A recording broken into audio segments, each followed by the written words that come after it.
Hindi na naman ako halos nakatulog dahil sa iyo.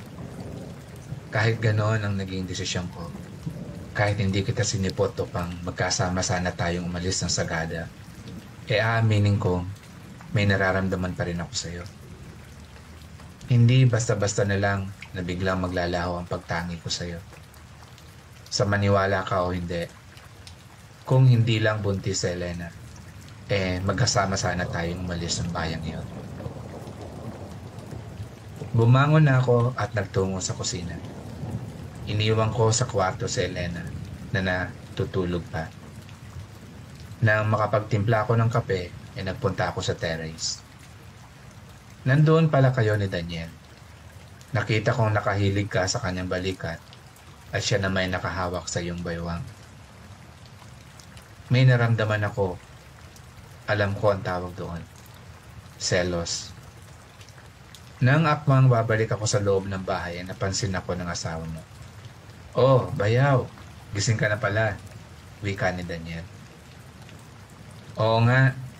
Inagahan ko at ihanda ko pa yung mga gamit ko. Lalabas kasi ulit ako mamaya. Pupunta ako sa Marlboro Hills. Ah, maganda nga doon, bayaw. Magsasawa ka sa pagkuha ng mga pictures doon. Pasensya na nga pala sa abala namin sa inyo kagabi. Wala yon, kuya. Teka. Ako nga pala mauuna na. Lilinisin ko kasi yung taniman namin ng gulay. Ganun ba? O sige, ingat na lang kuya. Ako lang muna ang aalis. Dito daw muna si Camille. Susunduin ko na lang siya mamayang hapon. Bago umalis si Daniel, ay hinalikan mo siya sa labi. Habang hinahalikan mo siya, ay bakit ba naisipan mong tumingin sa akin? Yumuko na lamang ako. Bakit nga ba ako nakakaramdam ng selos? Binuksan ko ang gate para sa asawa mo. Nang makaalis siya, ay bumalik ako sa terrace. Nang malapit na ako sa kinaupuan mo, tumayo ka at bigla mo akong sinampal. 2 beses sa magkabilang pisngi. Bakit? Ang tanong ko sa iyo, sabay tingin sa loob ng bahay upang tiyaking walang ibang taong nakakita sa ginawa mo sa akin. Bakit? Bakit? Hindi mo alam kung bakit? Kulang pa iyan sa panggagagong ginawa mo sa akin. Ang sumunod mong sampal ay nasangga ko na. Tama na, Camille. Tama na. Patawarin mo sana ako. Putang ina mo, Jeff. Bakit mo ako ginanito? Sa halip na iahon mo ako mula sa kumunoy na kinahulugan ko, lalo mo lang pala akong ilulubog. Umiling-iling na lang ako. Ano? Ano ang sagot mo sa tanong ko sa iyo kagabi, ha? Hindi ka ba nasarapan sa akin? Ikaw ang tinatanong ko, gago ka. Hindi si Daniel. Ano? Sagot. Nagsimula kang umiyak. Dahan-dahan kitang iniupo. Camille, magpapaliwanag ako. Hindi ko kailangan ng paliwanag mo. Ikaw ang kailangan ko. Pwede pa tayong umalis mamaya. O kahit bukas. Kung kailan mo gusto. Sorry, Camille. Hindi natin pwedeng gawin yan. Bakit hindi? Bakit? Umiling na lamang ako ng umiling habang ako'y nakatingin sa iyo. Tinadyakan mo ako sa paa. Umalis ka sa harapan ko. Lumakad ako papunta sa kabilang dulo ng terrace. Patuloy ka sa paghigbi mo. Naiintindihan ko kung bakit galit na galit ka sa akin.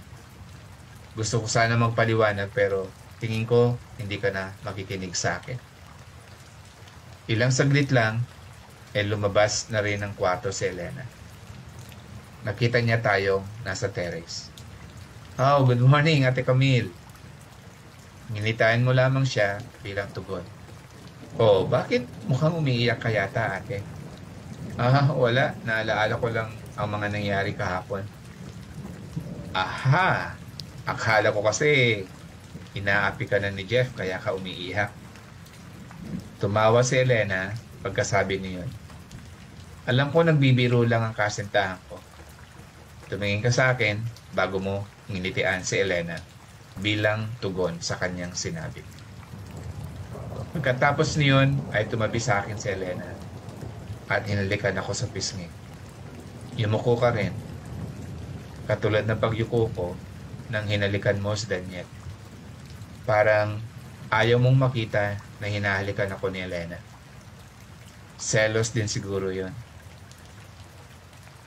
Parang namumula yata ang pisngi mo, Dad. Ano ba nangyari diyan? Wala. Nakamot ko lang kanina, kaya namula. Wika ko, at para mawala doon ang atensyon ni Elena, ay nagtanong ako. Ang inay, tulog pa ba? Oo, hayaan lang natin siya. Kailangan niyang magpahinga para gumaling ka agad. Nakihigop si Elena sa kape ko. Ay, siya nga pala, Ate Camille. May good news ako sa iyo. Ha? Ano naman yun? Dad, ikaw na kaya magsabi kay Ate Camille? Ha? Bakit ako? Sige na, Dad. Please.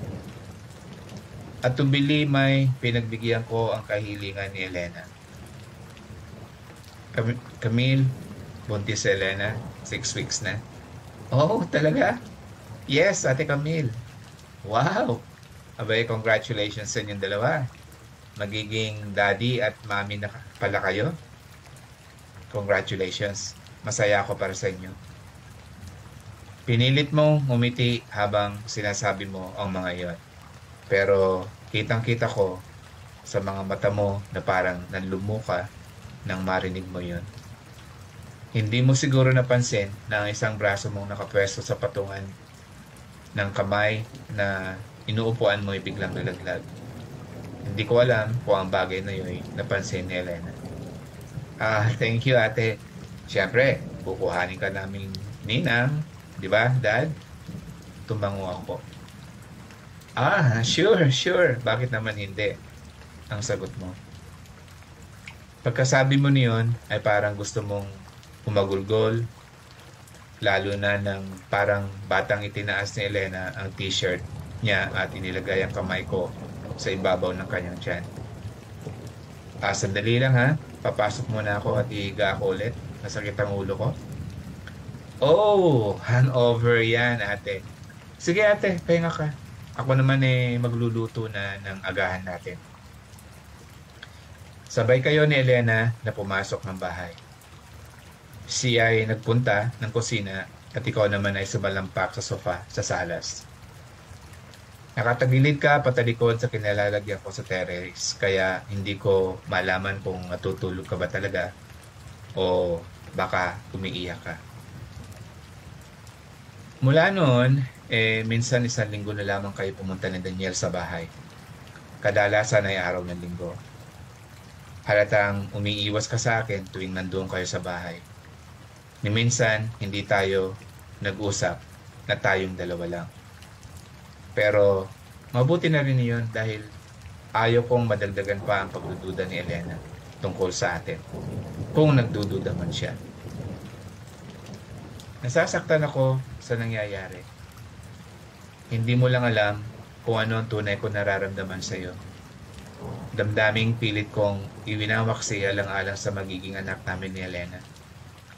Mahal kita, Camille, pero mahal ko rin si Elena. Pwede kong sabihin, mas matimbang ang pagmamahal ko sa iyo, pero magkakaroon na kami ng anak ni Elena. Hindi ko pwedeng pabayaan ang magiging anak namin. Pangarap kong magkaroon ng anak. Gusto kong maging isang ama. Sa tingin ko ay naunawaan mo na kung ano ang dahilan kung bakit hindi kita pinuntahan sa kubo noon. Ang magandang bagay na naging resulta ng hindi ko pagsipot sa usapan natin noon, bukod na sa walang pamilyang nasira, ay ang mga pagbabagong nakita ko sa asawa mo. Ang biyanan mo na, mismo, ang magiging biyanan ko rin, ang nagsasabi na ibang-iba na si Daniel. Kung totoo, ang sinasabi niya ay hindi na tumikim ng alak si Daniel mula noong araw na sana'y iiwanan natin sila ni Elena. At siguro kung drugs iyong nakita ko noon sa clutch bag niya, marahil ay tinigilan na rin niya yon. Maganda ang naging panahon ng sumunod pang isang buwan at ilang araw. Hindi bumuhos ang malakas na ulan, manakalakang ambon lang at hindi nagtatagal. Kaya napasyalan namin ni Elena ang mga lugar na gusto kong puntahan para sa mga kailangan ko pictures at videos. Pag-aalaga kay Elena at ang aking travel vlog ang pinagkaabalahan ko ng mga araw na yon. Iyong linggong sumunod ang pinili naming schedule para sa pagpapakasal sa West. Dahil ang susunod na linggo, doon ay uuwi na kami pabalik sa Pasig.